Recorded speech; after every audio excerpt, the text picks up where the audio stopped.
आपसे बताने वाला हूं बहुत ही इंटरेस्टिंग टॉपिक एफकैट के बारे में। जैसा कि आपको ज्ञात होगा कि अभी अभी एयरफोर्स एफकैट 2 का फॉर्म आया हुआ है, तो मैं आज आपको बताने वाला हूं कि एफकैट क्या है, इसकी एलिजिबिलिटी क्या है, इसकी चयन प्रक्रिया कैसे होती है, इसका पेपर पैटर्न क्या है और इसकी इनकम कितनी होती है एक एफकैट ऑफिसर की। ब्रांच के साथ साथ इनकम वेरी करती है दोस्तों। दूसरा एक मीटरोलॉजी एंट्री और एक एनसीसी स्पेशल एंट्री है। आज हम सभी चीज़ों पर बात करने वाले हैं। एक एक करके हम बात करते हैं कौन इस एग्जाम को दे सकता है, क्या आपकी उम्र सीमा होनी चाहिए, क्या इसकी फीस होती है, क्या क्या आप इसमें करना होगा, तब आप इसमें सेलेक्ट हो पाएंगे। दोस्तों, भारत के सेना के 3 अंग होते हैं, थल सेना, जल सेना और वायु सेना। तो दोस्तों, मैं आपको बताने वाला हूं कि एयरफोर्स जो है सबसे एक्साइटिंग ब्रांच होता है, यानी हर युवा का सपना होता है कि वो एयरफोर्स ज्वाइन करे और देश की सेवा सार्थक रूप से कर पाए। तो इंडियन एयरफोर्स का मोटिव भी है कि इंडियन एयरफोर्स कट एबव, यानी कि सबसे अलग माने जाते हैं और ये ऐसे जगह पहुंचते हैं जहां कोई पहुंच नहीं पाता है। जैसा कि आपको ज्ञात होगा कि अभी एयर स्ट्राइक भी हमारे देश की सेना ने किया था, तो बहुत सारे युवा उसको देखकर भी मोटिवेट हुए होंगे, वो जानना चाह रहे होंगे इस विषय में। तो मैं आज आपसे बात करने वाला हूँ एफकैट के बारे में। तो दोस्तों चलते हैं अपने वीडियो पे। सबसे पहले दोस्तों जान लीजिए, एफकैट का मतलब होता है एयरफोर्स कॉमन एडमिशन टेस्ट। दोस्तों, एयरफोर्स अपना खुद का एक टेस्ट लेती है जिसको हम एफकैट के नाम से जानते हैं। इसमें एयरफोर्स अपने technical branch, ground duty branch और फ्लाइंग ब्रांच के लिए लड़कों को, कैंडिडेट्स को लेती है। मेल कैंडिडेट्स, फीमेल कैंडिडेट्स दोनों ही एफकैट के लिए एलिजिबल होते हैं। सबसे पहले मैं बात करता हूं दोस्तों फ्लाइंग ब्रांच की। अगर आप एक लड़ाकू विमान के चालक बनना चाहते हैं तो एफकैट आपके लिए एक सुनहरा मौका है। अभी एफकैट 2 का फॉर्म आया हुआ है, लिंक आपको मैं डिस्क्रिप्शन में दिलवा देता हूं। आप तुरंत जाकर के क्लिक करके एफकैट का फॉर्म भरिए।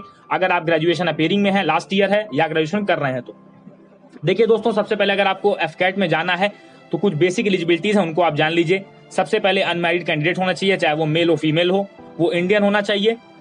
Physics and mathematics in class 12 होना चाहिए विद 60% मार्क्स होने चाहिए। फ्लाइंग ब्रांच के लिए मार्क्स की कोई जरूरत नहीं होती, लेकिन फिजिक्स एंड मैथमेटिक्स क्लास 12 में आपके होने चाहिए, तभी आप फ्लाइंग ब्रांच में जा सकते हैं।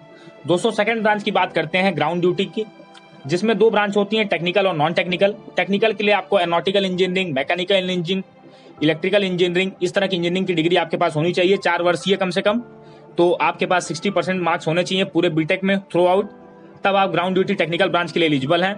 नॉन टेक्निकल की बात करते हैं तो ग्रेजुएशन आपका होना चाहिए, 60% मार्क्स आपके पूरा ओवरऑल एग्रीगेट में होना चाहिए, तो आप नॉन टेक्निकल ब्रांच में जा सकते हैं। आयु सीमा इसमें है 20 से 26 वर्ष। हाइट आपकी दोस्तों इसमें यही है कि 157.5 सेंटीमीटर सभी के लिए है। एफकैट में नॉर्मल हाइट है, हाइट कोई वैल्यू उसमें नहीं रखती। फिजिकल एलिजिबिलिटी तो बाद होती है, पहले आप रिटर्न निकालेंगे, उसके बाद आपका फिजिकल होता है। सबसे पहली बात इसमें दोस्तों, flying branch, ground duty branch और टेक्निकल ब्रांच मैंने आपको बता दिया। ग्राउंड ड्यूटी के लिए आपके पास केवल बैचलर डिग्री होनी चाहिए, 3 वर्षीय 4 वर्षीय आपके पास होगी। टेक्निकल के लिए मैंने आपको बता दिया, 4 वर्षीय आपके कम से कम बीटेक होना चाहिए, किसी भी ब्रांच में होना चाहिए। इलेक्ट्रिकल, मैकेनिकल और नॉटिकल इंजीनियरिंग को ज्यादा प्रीफर किया जाता है एयरफोर्स में। दूसरी बात, इसमें फ्लाइंग ब्रांच में आपके पास केवल बैचलर डिग्री होनी चाहिए, 60% मार्क्स यहाँ पे जरूरी नहीं होते हैं। फ्लाइंग ब्रांच में बस 10+2 इन फिजिक्स मैथमेटिक्स होना चाहिए आपका। अगर आपके पास है तो आप फ्लाइंग ब्रांच में जा सकते हैं और एक लड़ाकू विमान के चालक बन सकते हैं, जो कि आप सबसे अच्छी माने जाता है यहाँ पर। और दोस्तों, इसका पेपर पैटर्न जान लीजिए क्या है। सबसे पहले आपके एफकैट में 100 क्वेश्चंस आते हैं। पेपर जो पहले ऑफलाइन होता था, लेकिन अब पेपर ऑनलाइन हो रहा है, उससे ट्रांसपेरेंसी बढ़ रही है, उससे रिक्रूटमेंट प्रोसेस अच्छा हो रहा है। आप अगर आपकी मैथमेटिक्स और आपकी इंग्लिश अगर अच्छी है तो आप बहुत ही आसानी से इस एग्जाम को क्रैक कर सकते हैं। पेपर दोस्तों एफकैट का काफी इजी आता है, कट ऑफ इसलिए हाई चली जाती है, 150 से 155, 160 कट ऑफ चली जाती है। कैटेगरी जब से आपको पता है कि यहाँ पर रिलैक्सेशन कुछ होता नहीं है, डिफेंस में कोई भी कोटा लगता नहीं है, तो आप 155 से 160 मार्क्स अगर आप लेकर के आ रहे हैं तो आप बहुत ही आसानी से एफकैट के रिटन को क्लियर कर लेंगे। फिर इसके बाद आप एसएसबी देंगे। यहाँ पे दोस्तों 100 क्वेश्चंस आते हैं, एक क्वेश्चन 3 मार्क्स का होता है। नेगेटिव अगर आप गलत कर रहे हैं तो 1 मार्क्स आपके कट जाएंगे। पेपर जो है पूरा 2 घंटे का होता है। पेपर का सिलेबस मैं आपको बता देता हूँ। सिलेबस देखिए आपका क्या है, general awareness, verbal ability English, numerical ability, reasoning and military aptitude, ये 4 चीजें आपके पास आती हैं। दोस्तों, पे स्केल अगर आपको मैं बताऊं तो फ्लाइंग ब्रांच का जो पे स्केल है, यानी कि फाइटर पायलट का प्लेइंग पे स्केल जो होगा 82,000 पर मंथ आपको मिलेंगे।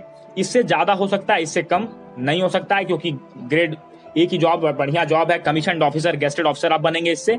ग्राउंड ड्यूटी की जो सैलरी है लगभग वो 70 से 72,000 के बीच में है।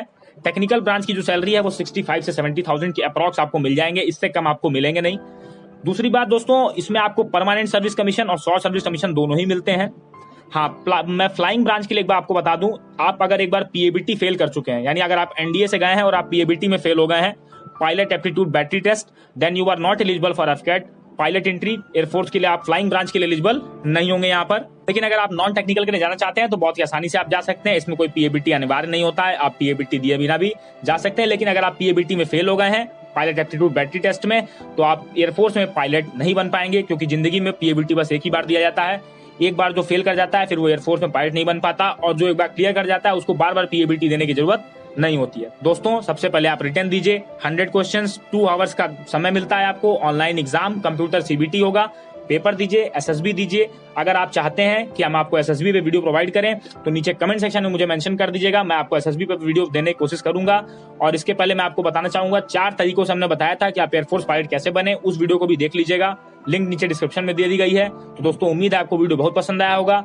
चैनल को सब्सक्राइब कीजिए, वीडियो को लाइक कीजिए, नीचे अपने कमेंट्स को मेंशन करिए, और आप किस ब्रांच में जाना चाहते हैं उस ब्रांच की अगर आप डिटेल वीडियो चाहते हैं तो हमें आप मेंशन कर सकते हैं। थैंक